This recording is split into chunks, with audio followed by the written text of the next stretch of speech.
And for this afternoon's breakout panel, so we will be discussing one of the controversial or one of the interesting perhaps topics in democratic practice today. So in particular, we will be talking about political participation through social movements. So for this afternoon, we are honored to have some of the known and well-respected figures, personalities in this area. And again, we will be talking about political participation through social movements. So we will be, again, later discussing their experiences and perhaps their insights about, challenges and perhaps even opportunities, okay, that we can, work on as regards how to, deepen democratic practice, not just protect or defend, but it's more of deepen democratic practice. So I'd like to begin this discussion by first introducing myself. So I'm Mr. Arjan Aguirre. So I'm from the Department of Political Science of the Ateneo de Manila University. And with us here are, of course, our esteemed members of this panel. Unfortunately, one of the members cannot make it today. So later, she will be giving us her sharing through Zoom. So she's currently in Berlin. So for our first panelist, we have Mr. Bruce Edwards to my left. Okay, so he's the executive secretary of the Asia Pacific Democrat Union. Next is, of course, you have already heard her sharing earlier, Ms. Charu Pragya. Okay, so she is the media panelist of the BJP. And seated next to her is, of course, an esteemed professor from the Tsukuba University, Professor Munio Kaigo. Good afternoon. And of course, my dear friend, okay, Mr. Thomas Fan. So he is the chairperson of BERSI 2.0. Now, joining us online, okay, is also a well-known academic, Dr. Janjira Sumbat Punsuri from Chulalongkorn University. So I heard that she's currently in Berlin. So, but we are lucky that she's making time to join us through Zoom. So hello, Dr. Janjira. Hi, morning, afternoon there. Hello. So, okay. For this panel, again, we will be talking about political participation through social movements. So I'd like to to highlight that this is one of the important aspects of democratic practice, especially nowadays. We all know that there are so many changes happening when it comes to democratic practice. Like for example, changes in technology. Like for example, the use of social media, changes also with the way we interact because of these innovations, changes with the way we do politics, because of this more intense, more instantaneous exchange of ideas.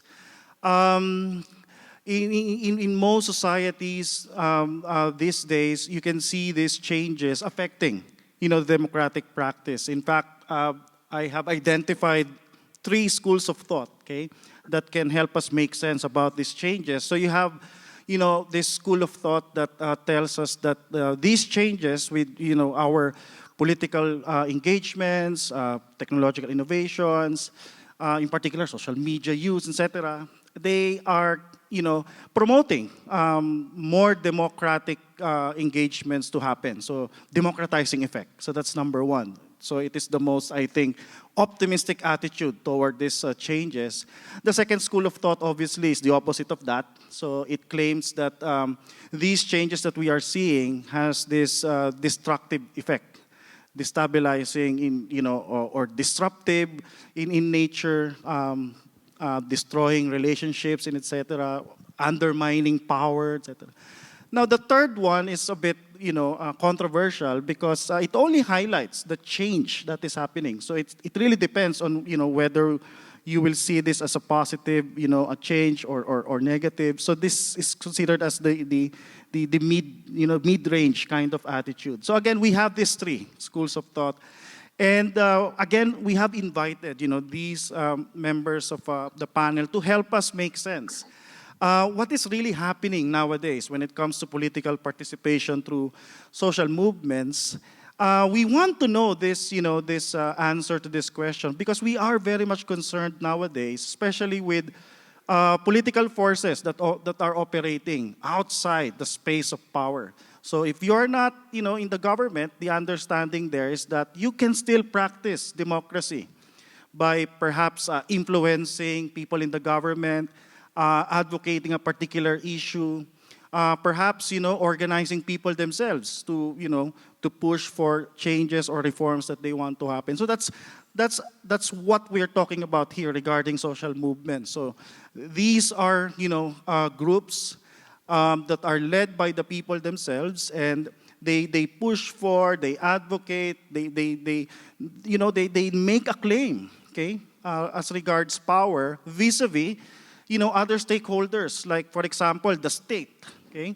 Apart from the state, you can also see their, fellow non-state actors, like, movements also, that can also have a claim for a particular issue. Media, other civil society groups. So again, this is what we're going to, be talking about this afternoon. So, okay, so I'd like to begin this discussion, of course, by asking, each one of you, perhaps to elaborate or perhaps say something about your thoughts regarding this question. So, how is political participation nowadays to social movements?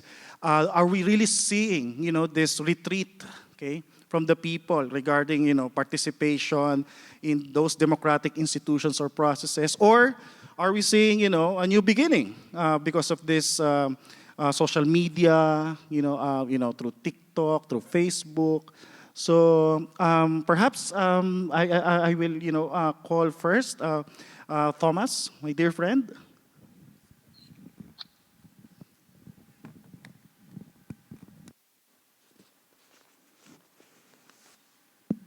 Thank you very much. Good afternoon to all of you. I know this is a very difficult session, for us to keep you awake. So I told some of my friends that maybe we have to do some song and dance. Hopefully not, But I will want to share basically our experience from Malaysia. Obviously, I'm not an academic, but what I am is that I am a participant in a social movement that took place in Malaysia about 15, 16 years ago, where there was an awakening of the people regarding their democratic rights and the fact that the elections that they have been voting in all those years may not have been free and fair. So I am part of Bersih. Bersih, next slide. Next slide, yeah.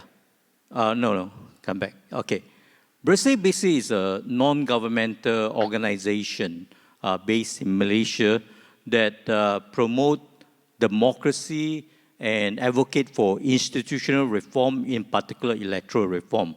So we were founded in 2006, and I will tell you a bit more about that.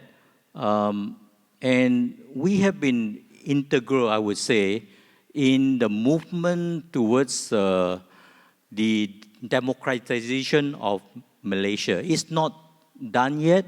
It is still very much a work in progress, Malaysia.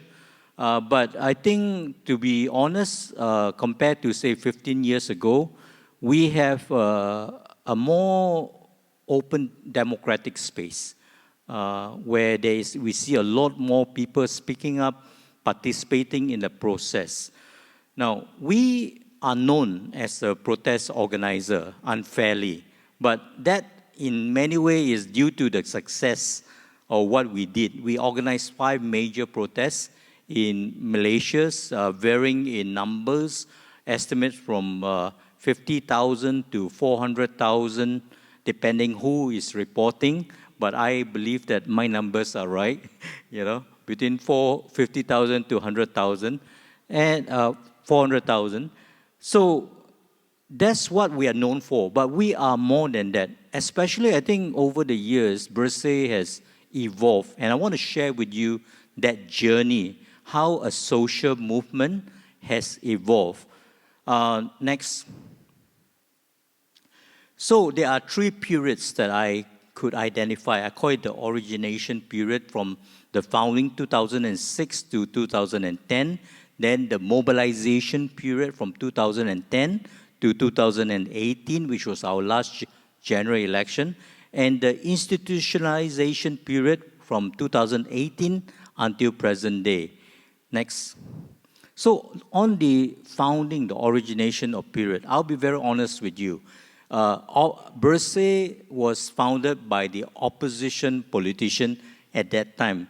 They just came out from a devastating defeat in the 2004 election, and they were totally lost, without direction, and they wanted an idea how to move forward. And it was the second and third tier leadership of the opposition that got together because they have worked together and they like each other, and they recognized that it's important that they work together as a united opposition. But their leaders were opposed to that idea. Their leaders could not stand each other, could not talk to each other. So what the second tier leadership did was that they got together and say, what is the one cause that we can all agree upon? And they say electoral reform, free and fair election. So that's how they formed Bersih. And their goal was very short term. They just want to organize a big protest before the next general election. That's all they want to do. So they started to mobilize the ground from 2006, 2007, and went around the country without the endorsement of their leaders. They went around, mobilized, and finally, just days before the big protest in November of 2007, the leadership saw that there was momentum, so came out and supported it, and they had a big, massive rally in KL, Kuala Lumpur. About 50,000 people turned up.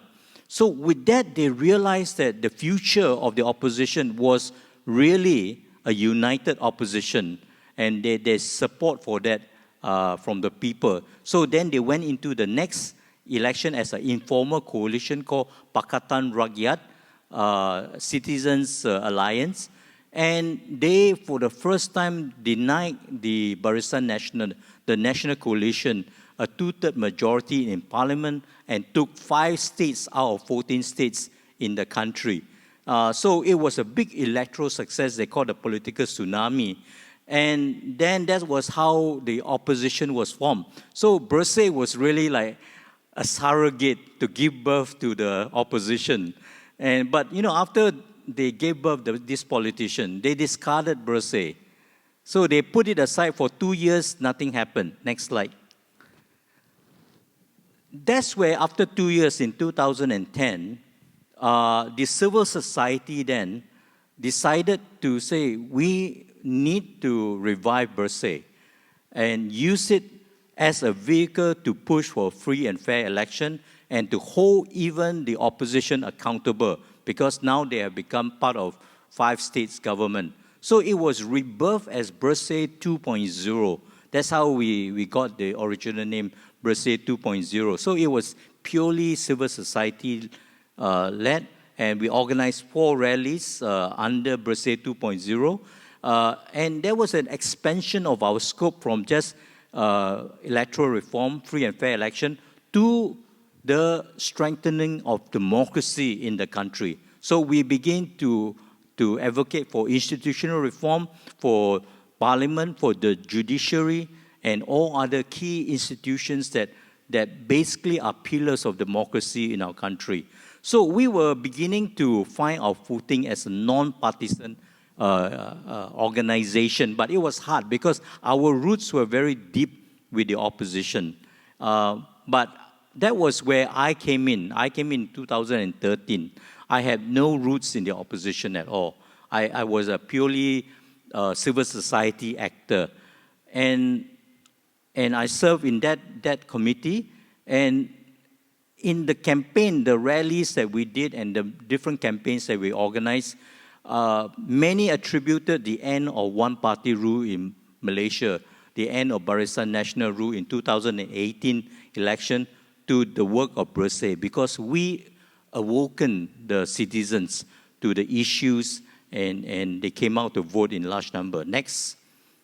The last period, which is really handled by my team, was the institutionalization period, where we have now a new government. The opposition won the last election and became a new government, and it was a new environment because now we have access to government. We could sit down and talk to them and negotiate and push for reforms, which we did. And our focus then was to secure reforms promised in their manifesto.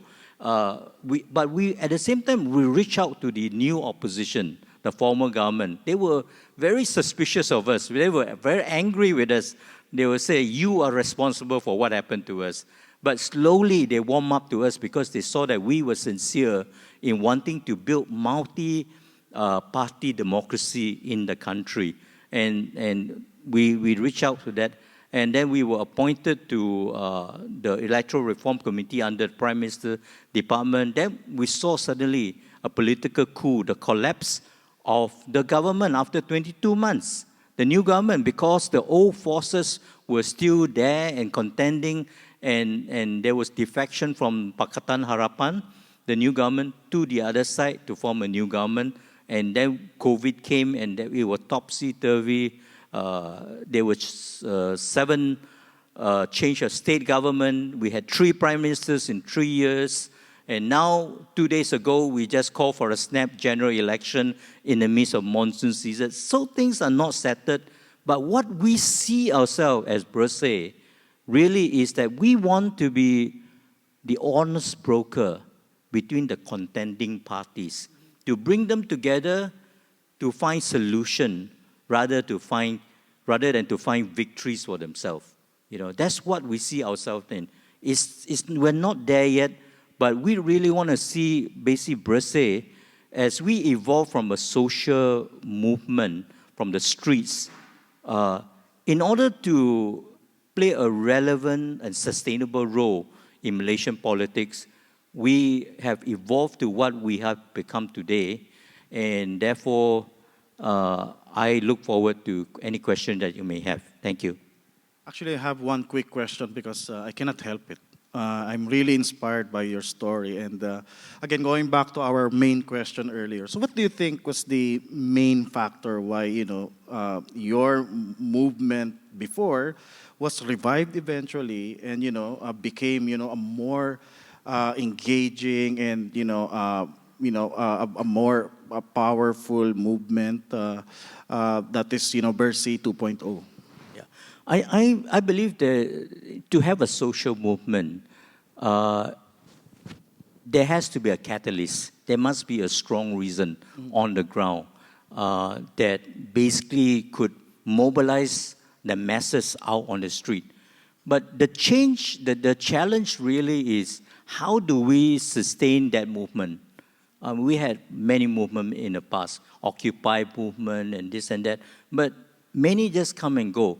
I think the challenge that we faced and we took on was that civil society did not just let the embers of that movement be extinguished totally, but before it was extinguished, they took it up and began to fan it into basically a bigger movement than what it was originally.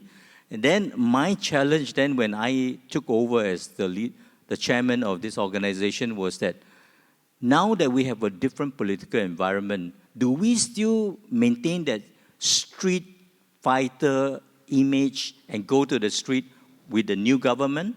Or do we want to start engaging, And so that because the goal of the movement was very clear to us, it was actually to achieve stronger democratic institutions in our country, and reforms was needed. So we, despite many criticism of us that we don't take to the streets anymore, we stuck to our gun and engaged. And I think over the years, over the last few years, we actually managed to become thought leaders in some of the ideas that the Malaysian government took on, where they signed a confidence and supply agreement, they passed the anti-hopping law, and they were about to pass the Political Financing Act, which was unthinkable. But these were all the ideas that we were pushing through. And even after this coming general election next month, we are hopeful that that engagement will continue. So thank you, Thomas. Most Thank you welcome. for that. Now, I'd like to ask, this question to Professor Munio Caigo. So as a scholar, as a person who is, very much serious in understanding this phenomenon of political participation in the age of the digital, media, or, the rise of social media. So what do you think is happening these days, or, nowadays, regarding political participation? Are we seeing, something positive going on, or are we seeing a degenerative, a tendency? I'm sort of ambivalent in the way that I could probably answer that. It really depends on which side you're on, and also it really depends on where you're standing. So, and my slides are up, so I guess I will sort of move on to that. Is that okay? Yes, you have 10 minutes, All right. Professor. Okay, all right. Being Japanese, you usually start a speech with an apology. But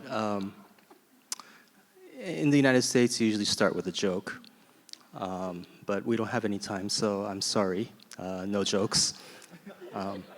But today, I'm not going to talk really generally about political participation through social movements, but I'm going to be talking more about what I know from Japan, and maybe sort of give you some information that you don't have. Or if you follow Japan pretty well, then you're not going to get any information today, but please bear with me. So can we move to the first slide? Thank you. Okay, so I'm not going to be overly theoretical, but post-war Japan, social movements were more, I guess, stronger, embracing democracy after the war and everything.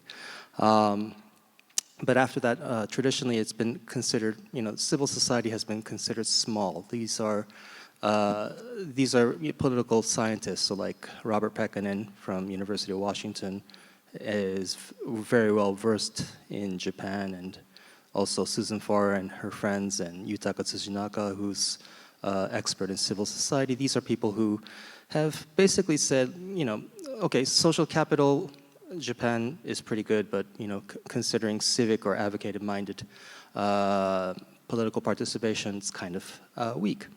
And we might have experienced a little bit of change after the big earthquake we had about a decade ago. And that's in a result of having a fairly large nuclear accident. And there were protests, so obviously, and there was like a lot of critical assessment of the government at that time. And then afterwards, there was critical assessment of the government policy of the governments afterwards. So if you're not familiar with Japan, at the time of the earthquake, it was run by the Democratic Party of Japan. They are more in alignment with the unions, okay? LDP, Liberal Democratic Party, the incumbents right now, are more in alignment with Keidanren, which is the economic organization. So those, the people from Toyota and all the companies that you all know. So that's a very easy or simple way of sort of making a distinction between the parties. Okay, so the current prime minister is being criticized, and so is the former one, and also Abe Shinzo. So we move on to the next slide. Okay. Most recent protest actually was related to Prime Minister Abe's death. I cannot talk in a loud voice. but his death was related to cult, so I can't talk about it too much because I'm in danger. But anyway, there was a lot of protest against his death. After the current prime minister said we'll have a state-sponsored funeral. To give you a ballpark figure, it cost about 10 million US dollars, so 12 million or 16 million Singapore dollars. So it's a lot of money. So younger people were saying, "Why are you wasting our tax money?" And then there were other people saying, "How can you say that to a prime minister?" So there were voices from both sides. Next slide, please. Okay, so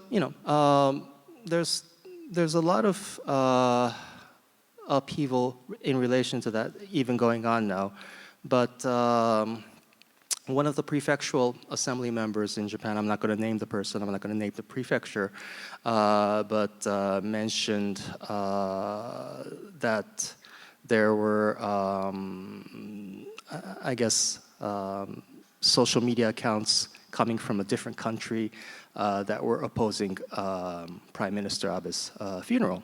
And that's obviously racist, and it's probably nationalist infused. But I'm in Singapore, so I can say that, I guess. But I'd be in a bit of a little bit of trouble if I said that in Japan. But anyway, a minister, I'm not going to name the minister, but minister was supposedly the source of this information. So that's sort of like caused a little bit of commotion.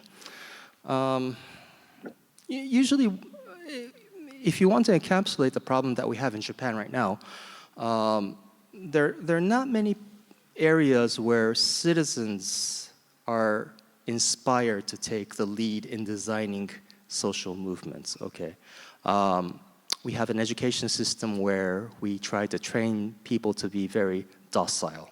Okay, so you don't really meet a lot of Japanese people that talk like me. I grew up in the United States, so I'm an anomaly. Okay, next slide, please. Political participation through social movements in Japan, digital space and social media. We have something called 2channel or 2chan, or I think there's something in English called 4chan. This is like an anonymous bulletin board system, so people can say whatever they want. And there's sort of a culture, residual culture from that bulletin board in Japan, especially among users of Twitter. In Japan, for some reason, there are a lot of people who use Twitter, okay? And they use multiple accounts, and they are able to communicate pretty well with that. And in this sense, it's a space for transmission of information among the elite leaders of opinion making. If I have time, I'll sort of explain what that is, but it's people who have a say in things, okay? And this really hasn't been able to build up civic-minded people. So instead of having more social political participation, I think people are trapped in the consumption space and sort of are mainly followers of these so-called few elite. Next slide, please. So let's stop talking about negative and talk a little bit about the positive. So we're having a lot of developments in smart cities. So we're trying to implement drones and sort of how to develop the legal system and everything. And so there's a lot of concern, especially about surveillance. In relation to that, there's a movement called Code for Japan. So it's civic tech. It's civic tech where people try to help other people through their technological capabilities and sort of see if there's any way we can sort of develop more technology that can sort of deter surveillance concerns. And also there's a lot of cities that are really involved in digital platforms and political participation. And also there are also new attempts to merge local government initiatives like in Tsukuba. Next slide. So I have about 2 minutes left. We have a stopwatch right in front of us, so it's very unnerving. But anyway, I have I just started this a couple of months ago, where I'm trying to work out local SDG and innovation projects, and have academia, have local corporations, and also have local citizens sort of have a community to talk about SDGs and innovation in not so much of obtrusive way, but sort of a way to maybe help a way that they can sort of think about this in a more fashionable manner. And as an academic, I also have to do a little plug about our current project, where we have a pre-strategic initiative to sort of look at inequality. In this morning's talk, we had mentioned that inequality has been around here and it's not going to go away. But that's no excuse for not to look at it. So we're trying to see if there's any way to like create more policies to sort of maybe provide solutions to help out disparities. We're collecting a lot of data, but I know you guys don't like regression tables, so. So that's the end of my talk. So thank you very much. So thank you, Professor Munio. Again, I have one quick question, if it's okay, because I was following your, discussion, and I got intrigued with, your claim regarding the lack of spaces, because it is indeed one of the, main factors for a social movement to emerge and, of course, mobilize and perhaps even be sustained. So, in your own words, what do you think, is the reason why that, these spaces, they don't exist? Or perhaps if they exist, why do you think, the Japanese people are not into that, turning a non-space, social movement opportunity into a political space, perhaps? This is going to be sort of very a metaphysical explanation, but I want to make it down to earth as most as possible I can. If you need the space, you have to make the space. You have to be the creator of that space, and you have to have a very strong opinion about something, and you have to build it, and you have to protect it. Most Japanese people don't really want to do that, I think. If you follow any social movements, the birth of social movements, it's fairly painful. It's very labor, effort intensive, and I don't think most Japanese people want to do that. They want to have, if something is already there, then they move there, but it's not really, how should I say, a good space. Okay, does that make sense? Yes. Okay. Yes. All right. Okay. Thank you. So thank you, Professor Kaiko. So we now go to our third member of the panel. So I'm sure that she will be positive about what's happening as regards to political spaces, the movements. We have here from India the media person from the BJP party. Ma'am, you may start. Thank you very much. And there is one way in which I differ with my fellow panelist, Thomas, and I enjoyed your talk very much. And that is to say that political movements, social movements, don't have to be at opposing ends all the time. And in recent times in my country, we have seen that a social movement can complement a political movement. So I'm going to use the Hindi terms that we use in India and then explain it in English. We talk of Jan Andolan versus Jan Bhagidari, which basically will loosely translate to protest versus participation. So the government in India today, Modi government, has shown that democracy is a lot more powerful when social movements are aligned with the work of the government rather than opposed to it. And I will explain this with some examples, and I will stick to my time of 10 minutes with both Japanese and German.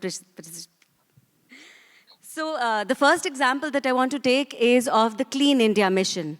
the Swachh Bharat Abhiyan. So this is the largest behavioral change mission which has been undertaken in the world ever.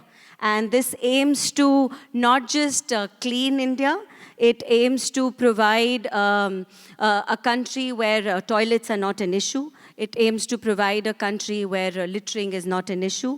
It works on sanitation, and it's a very holistic approach to making India better all around. And this movement, this social movement, was started by our Honorable Prime Minister, and it caught on. And it caught on in such a strong way that there is a mindset change, there is a behavioral change, which is apparent for everybody to see. And I will link it to several other schemes and initiatives which were taken by the government, followed through by the people of the country, which are showing us such positive results on ground. So when I talk of the Clean India Mission, I mentioned toilets. And a simple thing like toilets is linked to so many things, and especially related to women. So it's not just about sanitation, it is about ensuring that girls are not dropping out of school at a very young age, which remains a very big problem in developing countries. It also goes back and connects to another mission we have, which I'm going to loosely call Save the Girl Child, Save the Girl Child. And that's Beti Bachao, Beti Padhao. So that again connects back to this. So we will make sure our girls remain in school. But how do you keep them there if you're not able to give them the basic facilities and amenities that are required? So when all these movements become one where a hashtag works, when there is a selfie which is taken by a political leader that starts trending, and then civil citizens follow through, when they want to copy that and say, I am also very proud to have a daughter. And these are the kind of movements which I think make an impact long term, and they are what again I want to call as you can either be somebody who's advocating for good change, or you can simply be protesting. So instead of a hollow protest, it's better to be a part of the movement which is advocating a positive change. I will also link it to other movements of the government which have been social in the long run but impacting good governance. For example, the direct benefit transfer. So up till now, benefits which were to reach citizens on ground in the country, there was a lot of pilferage. There was a lot of money which was being stolen, which belonged to people by corrupt officials along the way. So when you can directly transfer money from the government to the account of the beneficiary, you're not just making your digital economy stronger, you're connecting everybody to a bank account, and you're making sure that becomes a social movement. There will be women talking to each other, or villagers talking to each other, or farmers talking to each other and saying, I have a bank account and my money comes straight to me. And let's talk about it a little bit more. And I think in the times to come also, this has been a great learning experience, because the past examples have always shown that there is a negative social movement which translates to a change in political powers. It, of course, gives rise to newer leadership, and that's one way of looking at it. But here we are seeing a positive social movement which is aligned with the work of the government, and the end result is a stronger democracy, a more participative democracy.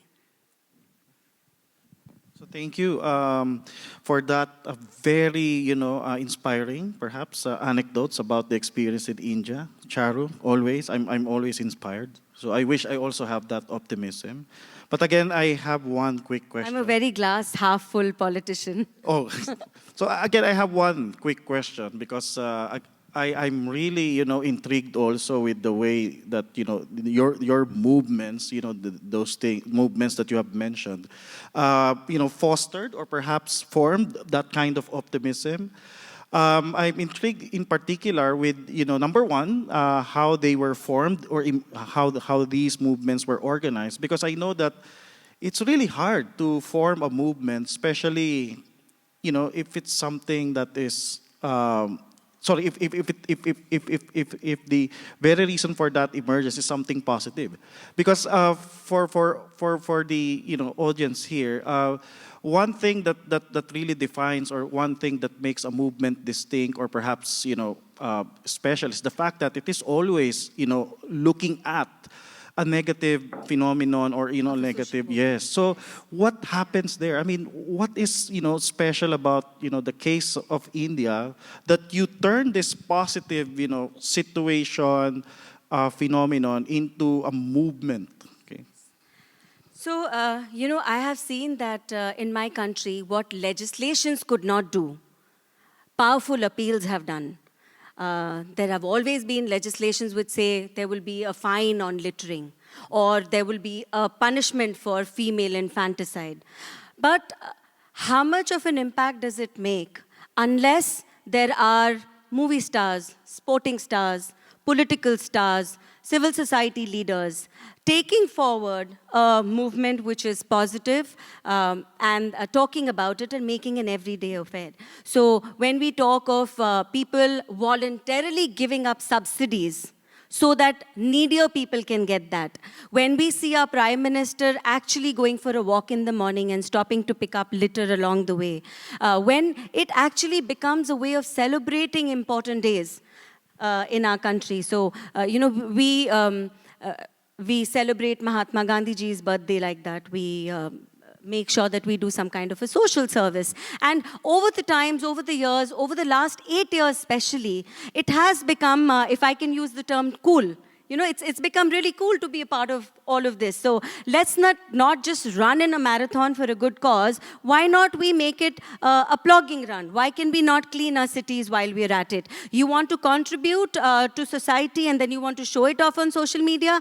Why not do something positive and let's approach this alleyway and clean it up? And this powerful appeal, when it comes from a personality who's liked, goes a very long way. And these movements have reached out to everybody who is an influencer in the country. So like I said, all the way from the Prime Minister to maybe a Hindi movie star, to somebody who's very successful in the sporting field, somebody who runs an NGO, schools, principals, students, when you can connect a good cause to everyone, I think they like to feel like a participant in the progress of the country.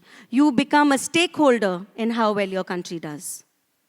So thank you very much, Charu. Again, please infect me Too with that enthusiasm of yours. So we now go to the next member of the panel, Mr. Bruce Edwards. So I think he will be talking about political participation through social movements with, of course, the counterparts in the space of power, political parties.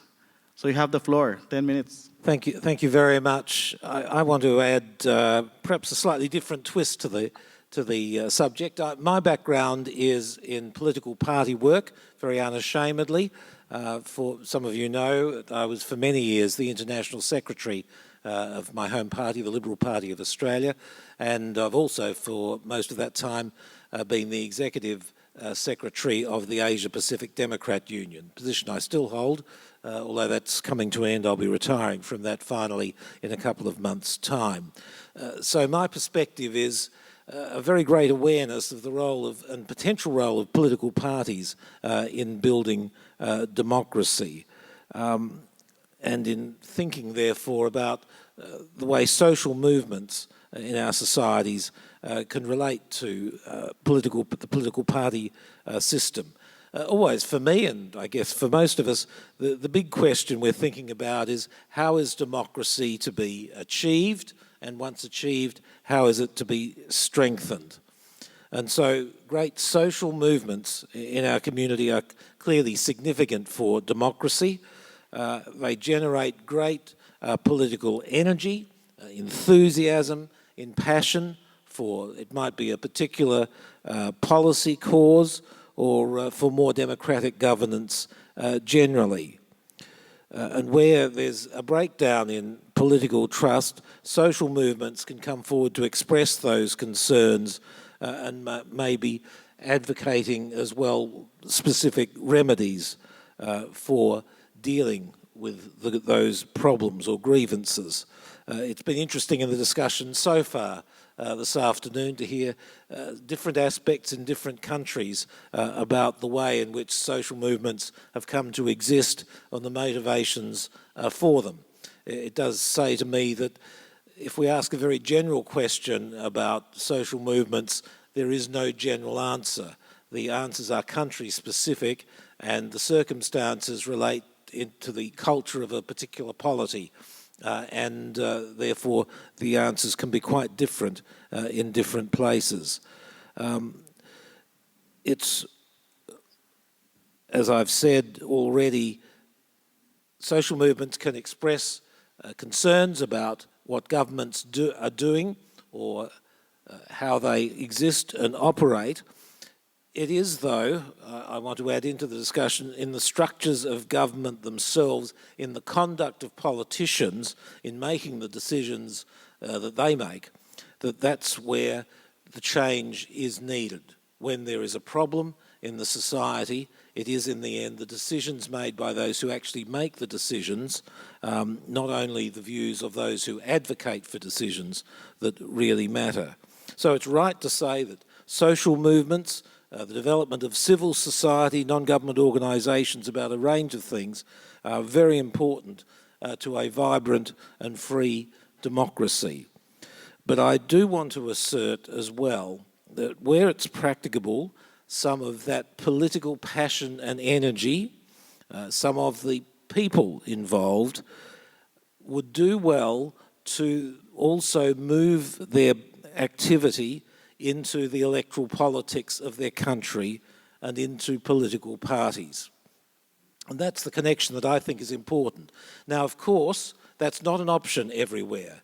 In those countries where there is very little free democratic space, there may be no opportunity for free democratic party activity. It's not yet achieved. But where there is in the polity the opportunity for political parties to be competing in free and fair elections, then it is important for the community to be taking an active part in them. And I say that about those sections of the community that are actively involved in causes in social movements. Because I have a passionate belief that strong political parties are very good for democracy. If there's a generalisation I offer for the discussion today, it's that one. And I therefore believe that the tasks of political parties in making up election campaigns, in putting people into parliament, and when you're successful, effectively governing, is crucial and is benefited by the political passion and energy that activists who may start out in social movements bring. And that's why I think it's important for those, for some of those people to think seriously about moving into political party work as well. Now, in some countries there may be existing parties that it's fine for a reformist person to join with. It might be in some countries that every political party that exists currently is too incompetent or too sclerotic or too corrupt to be worth bothering with, and that a new political party needs to be formed to join in the party political battle. But either way, I believe that it's an important part of improvement in our societies. The Malaysian case is interesting, and I suspect a bit unusual in that the origins of the movement were with some at least lower level existing politicians. And that there's a level of interaction there which I suspect is not all that typical, but it's very welcome to hear. I would say, don't look down on political parties. I've stressed already my credo, the belief in the importance of good, honest political parties in systems. And for people who are very much involved in social activism, I would say, don't look down on political parties and the possibility that offers for also shaping directly the way in which your society is governed and the policy decisions are made. So, in summary then, my emphasis is looking at situations where democratic activism can also be channeled into legitimate political party action. And I think societies are the stronger for that when that occurs. Thank you, Bruce. Oh, you have, fans there. Okay, I really like, the points that were raised by Bruce, because this area, party movement nexus or the relationship between these two political actors is actually one of my areas, areas of specialization. So I'm really interested with how these old political actors are, engaging one another, especially these days. So I have one quick question, so just like what I have raised earlier with our colleagues here. In times of a crisis, can we expect nowadays that a party would become a movement? Especially in those societies or perhaps non-democratic or democratizing societies that are seeing political spaces being destroyed or perhaps being undermined by powerful forces. So, do you think that's possible nowadays that we are seeing a reverse process wherein a political party who is oriented toward power is now becoming a movement? Yes, that is possible to envisage because the movement towards democracy in countries around the world is never inevitable. It has to be worked for and fought for everywhere, even the most long-established of democracies. And it is possible, therefore, and we have instances of that over very recent decades, where there is a backtracking on what previously was democratic space in a society, and where other forces, either of corruption or of military domination or whatever, have crowded in and not allowed that freer democratic space to occur. And it is quite conceivable in such situations like that that a political party already existing which is concerned about maintaining and extending democracy might find itself, if it can't effectively use or run for the parliament, if the electoral system's been corrupted, then it may well turn into, for some time, a social movement as well, if that is resonating with enough of the people in that country. For such a party that becomes a movement in that sense, it will, if it's wise, not forget its roots in the party system, and will, as if it succeeds in it, and again stopping the backtracking and the eliminating of democratic space, it will again take up the party political work of running an election, seeking to govern and so forth when the opportunity arises. Thank you, Bruce. We now arrive at the last speaker from Singapore. We will go to Berlin. Dr. Janjiri, can you hear us? Yes, do you hear me? Yes, loud and clear. So again, thank you for I know that it's morning there, so taking time, to attend this Asian Conference for Political Communication. So again, you have 10 minutes to perhaps share your insights or your anecdotes regarding this discussion about political participation through social movements. Mm-hmm. Morning, everyone from Berlin. I wish I could be there joining you in a warmer place, but the weather here is very nice today, so lucky. So I'm actually an expert, or more likely, I've been doing research on social movements and recently on digital repression, right? And so I take the panel's key question seriously, and I read the question over and over again. So the key question is this: is political participation in decline, or is society just moving away from traditional methods of addressing social issues? I think it's really intriguing. It keep me thinking a lot. And I'm from Thailand originally, but my talk, or this initial round of my talk today, would zoom out from Thailand or Asia a little bit, building on what others have said as well. But I want to look at the phenomenon of the so-called social movement and collective action from a broader global and historical perspective. And then I will zoom in later what it means to be a social movement in a current political context. And so I think to equate social movement with a form of political participation is historically inaccurate. Social movements have actually been shapers of world politics. So social movement is not only a form of political participation, but it has shaped various stages of global politics. Just think of some very crucial examples, right? Anti-slavery movements in the 18th century. The entire movement shapes modern humanism, egalitarian ethics, and the entire racial relationships that we have today in the West.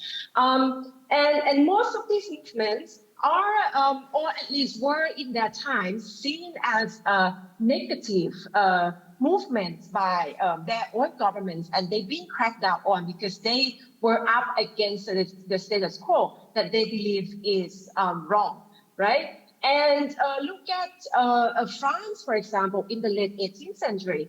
The revolution that occurred in France swept across Europe and actually kickstarted Republican politics, right? And actually it led to the abolition of feudal systems around the world. So that actually stemmed from social movements, whether or not we define it in the contemporary conception or based on their days. I think the whole organization could be much different.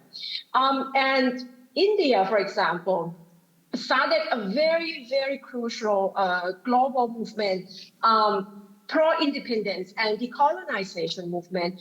And Indian pro-independence movement have actually left legacies for self-determination movements around the world. So these are just some historical examples to say that, the question of is social movement a part of political parties, or what should come first? I think it's chicken and egg question. And I mean, in the old times, when state institutions were not strong, social movements play a great role in actually shaping the polity. Now, so that's history. Let us move on to more contemporary times a little bit. And I think the team there showed statistics, some figures of protests that have happened today, and there have been a lot. And I think there are a lot of reasons that have made social movement proliferate in our world. And this includes the growing strength of civil society, but also there's increasing gap between policymakers that should actually represent popular interest in institutional politics and their constituents. So basically, social movements have filled in the gap between extra-institutional and institutional politics, and basically represent sometimes constituents. And I think the availability of digital media and technology definitely makes organizing protests easier and faster. And so from 2006 to 2020, and there could be more. Actually, during COVID, there were a lot of protests at the Giga in Germany. We actually counted the number of protests during COVID. And so during this short period of time, the world have been filled with thousands and thousands of protest events, right? And so I think that not all of these protest events have political significance, but some do, and some have actually shaped the course of world politics, not to mention domestic politics, where these movements came from. Now, my last point is this. When we want to think about or discuss about the relationship between social movements and institutional politics, especially party politics, We can do so in three major ways, and I think the moderator has brilliantly discussed some of this. The first is, and I think this is the most conventional wisdom in social movement literature, is that social movements can be a counteraction of a state that at times becomes repressive, or can be a countervailing force against governments that sometimes do not respond to popular demands or actually became oppressive, so on and so forth. So social movement can serve as an alternative venue for civic participation and bridge the gap between extra and extra-institutional and institutional politics. Now, the second trajectory, if you like, trajectory of relationship between social movements and political parties is that, again, I don't want to take this or label social movements as negative, but there are movements that work against institutional politics. And we've seen disruptive protests all around the world. Some of them paved the way for armed conflicts. Many paved the way for military takeover of governments, like in Thailand or in Bangladesh or in the Philippines, actually, in 2006. And so this and actually some social movements can shrink the space, can reduce civic space of other segments in society as well, when it comes to religious extremism, for example. Now, the last trajectory that has been a little bit discussed here, I think is this collaborative relationship between social movements and political parties or state institutions. And most of the time, this is called movement party. But I want to highlight that power relations between state agencies and social movements are most of the time not equal.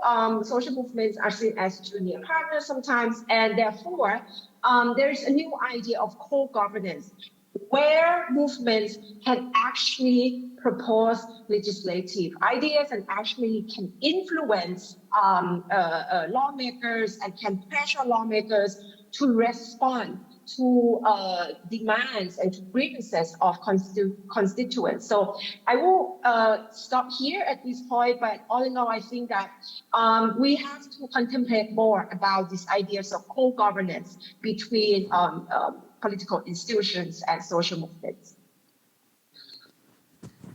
Okay, thank you, Dr. Janjiri. I really enjoyed your sharing because I'm also a fan of, social movement party relations. So just like what I've mentioned earlier, I'm really interested with, this interaction between parties and movements. And I like your point about, the changes that are going on, especially nowadays. And I also have one point, Dr. Janjiri. I have this bias toward social movements. Social movements came first before parties. So that's my belief, okay? So they were very much responsible in organizing the people. And later on, when the, space of power was opened up, political parties were born eventually. Now, I have one question, Dr. Janjiri. I hope you don't mind, because I'm also intrigued with how you framed this concept or perhaps this phenomenon of social movements, especially nowadays. In particular, how they behave in contentious politics, because in contentious politics, perhaps the central or the main point about this interaction of political actors is the object of contention.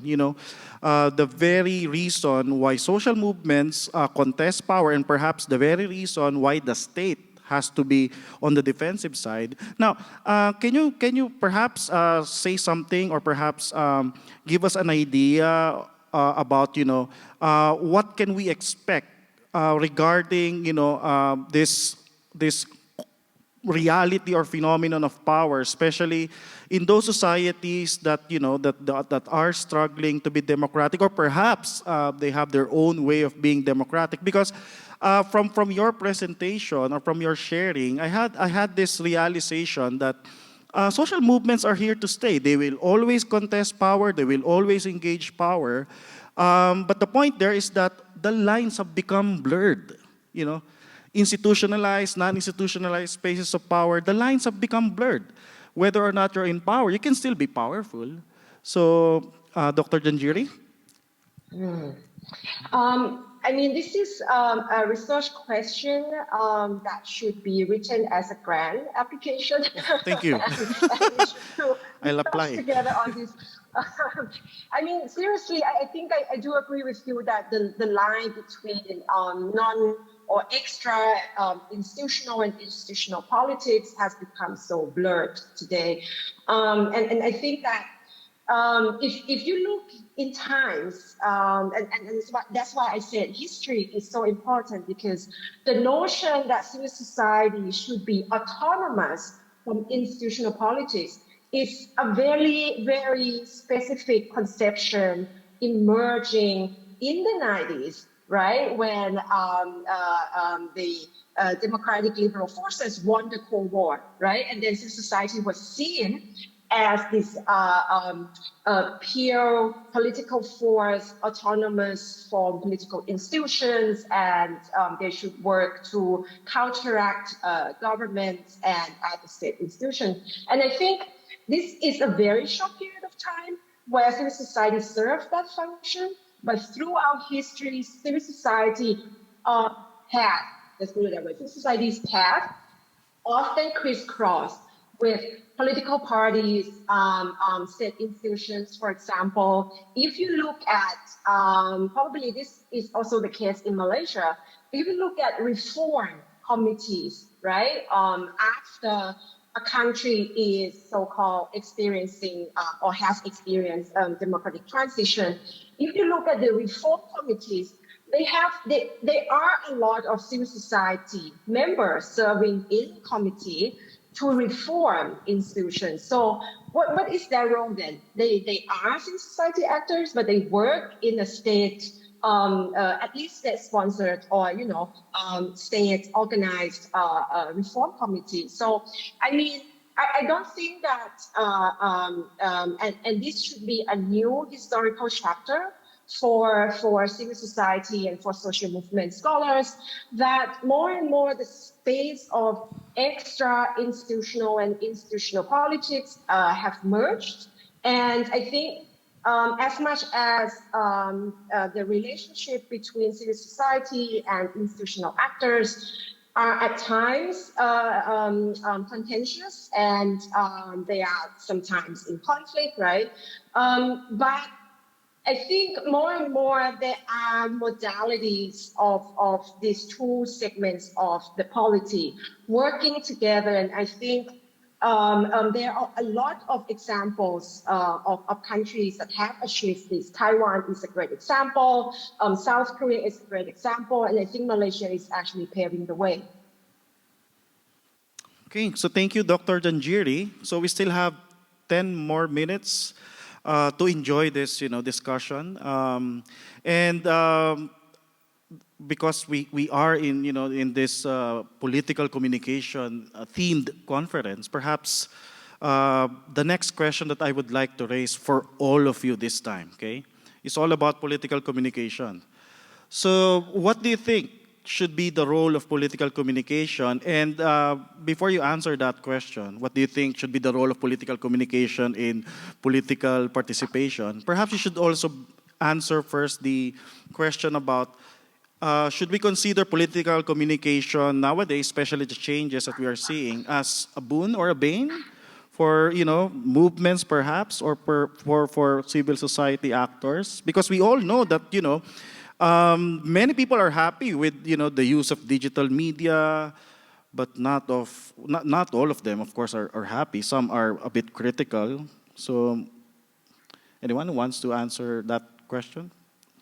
Is it a boon or a bane? And what should be the role of political communication for political participation? Thomas? Yeah, it's on. Yeah, okay. I think the media, I mean, digital media is neutral, you know, just like money is neutral. It can be used for good or it can be used for bad. The media, social media today, is a boon to those who know how to use it. And sometimes it is actors that are working counter to democracy, and we say that is bad. That shouldn't be the case. But it is also probably true at the same time that um, the actors that are promoting democracy are not using it to the full, to the full. So it is a neutral, and I think it's inevitable. Yeah, the technology has arrived and it is still evolving, and we either use it or lose it. So I think that is the situation that we are in. And I think in the early days, certainly for us in the birthday movement, it has been a boon. You know, I mean, we rose with the rise of Facebook because we were living in a very controlled media environment at that time where all the major mass media were controlled or owned by political parties. And it was at that time that Facebook and later on WhatsApp started to arise, that we were able to get our alternative message out and to mobilize people. But now, of course, we have seen the other side they have moved beyond the mass media that they still control to the social media. And a good example in my country was our former Prime Minister Najib Razak, who was involved in the world biggest case of kleptocracy. I mean, it was exposed worldwide, and everybody knows what happened. And yet, immediately after he lost the election, very short while, he could reinvent himself as a social media star with a great following, like a celebrity wherever he went. That was like, we were dumbfounded, but that is his skills or the team behind him that use social media to his advantage. Yeah. Thank you, Thomas. Thank you for that. Yes, Ms. Charo? Sorry about that. So as political commenting has become more public, the need for political communication has increased. Because earlier, political commenting was limited to fireside chats, dining table discussions. It was not in the public domain.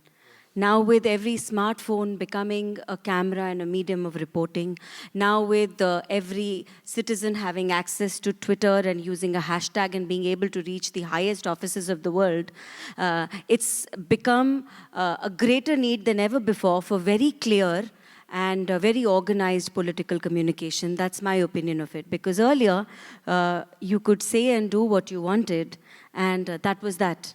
Yes, and the discussions, there was no forum for a discussion at a large scale. You had to wait till the next morning to even read a newspaper, and then you're just reading it. It's not a two-way communication. So today, political communication has actually become a two-way communication. Thank you, Charu. So anyone else want to answer that question? Okay, so I can now... jump in. Oh, yes, Dr. Janjiri. Just quickly, yeah, I think we should think about digital media and digital space as a space of contestation. So, I mean, you can be optimistic about it, that it's a force for good, civil society can use it for their own political campaigns. It's cheap, it's affordable, and it's fast, it gains traction quite a lot. So it has a lot of advantages for civil society groups. But at the same time, as a space of contestation, it can be used for other things. Governments can use it to promote their own agendas and actually disinformation sometimes, and you have armed groups using the digital media space to promote or recruit members. So I think there is no good or bad digital media and digital space, but I think we have to accept the fact that various actors, good, bad, neutral, can use it for their own purpose, and therefore it is a space of contestation. Thank you, Dr. Danjiri. We have one question from the audience, or two questions from the audience, so please don't forget to comment. Okay, so please don't forget to introduce yourself. So thank you for that. My name is Mahfouz Anam. I'm a journalist from Bangladesh. You see, the normal story is that from textbooks we learn that political parties contest for power. They contest through going to the people.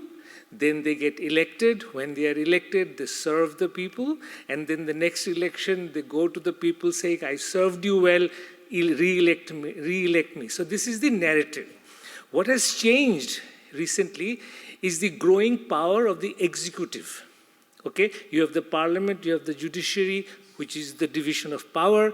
Now, executive branch has become enormously powerful. So when a political party wins an election and forms the government, in addition to serving the people, whether they serve or not is an open question, but they use the state power to promote their re-election. So they use like funds. Right before the election, suddenly the development funds go left and right. People are seeing a lot of roads being built. But these are government funds used at that time for the next election. Now, what has happened in the digital forum, which is now a boon in many ways, the government are increasingly enacting digital security laws, which immediately identify a critical voice in the public domain and then harass them through tax investigation or even outright arrest. Now, this is a reality that all of the speakers should remember, that the growth of the executive power of the governments, they get elected, yes, but after getting elected, they use the whole state machinery to get re-elected. So thank you. Thank you for that comment. Yes, one question again from the audience. Please don't forget to introduce yourself. And we also have one more, perhaps. You're the first one. Oh. Okay. You may go ahead, sir. I hope I haven't interrupted anyone. Can I ask the professor a question? I was lucky enough to be at the Abe memorial service in Japan the other day, and yes, I did see some protesters.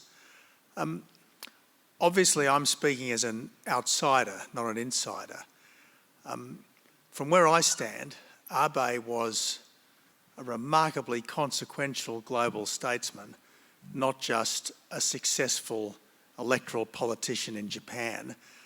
But for Abe, we wouldn't have a Quad, because only an Asian leader could have got India to detach itself from the long tradition of non-intervention, non-alignment, to join in such a grouping. And just as an outsider, if I may say so, Professor, and I'd be grateful for your observations, why didn't the Japanese people better appreciate just how well regarded Abe was? And I would have thought that attracting such a cavalcade of senior leaders from other countries would have been something that the Japanese people thought was a great feather in their cap and a great tribute to them as a nation, as well as a tribute to Abe as a leader and as a man. Thank you, Mr. Prime Minister. Yes. So to answer that, I don't want to express any disrespect, but there are a large population of the Japanese people who are very supportive. They were very supportive of Abe, and that was, I think, because he's one of the longest reigning prime ministers of Japan. I think that states for that. There has to be in Japan a balance of opinions of different political parties. We have various different political parties. We have a diverse array of different beliefs. And each belief system has to be represented in the media. And if you have enough of these beliefs, then the media has to express the negative opinions, and those are the ones that get highlighted, and those are the ones that get sort of, I guess, transmitted overseas as well. But to give you a better insight, there is a fairly large population that was fairly positive, supportive of our late Prime Minister. So maybe that can give you some reassurance of that. Again, there's a fairly big proportion of our population that really disliked him as well. So that's politics. So thank you. I'm really sorry, but I'm afraid that I have to conclude this panel. We really have to be strict with our time. So again, thank you for attending this panel. Again, I'm really sorry for this lack of time. So I really hope that you enjoyed our discussions. Have a nice afternoon to all. So thank you, everyone. Thank you, Dr. Danjiri.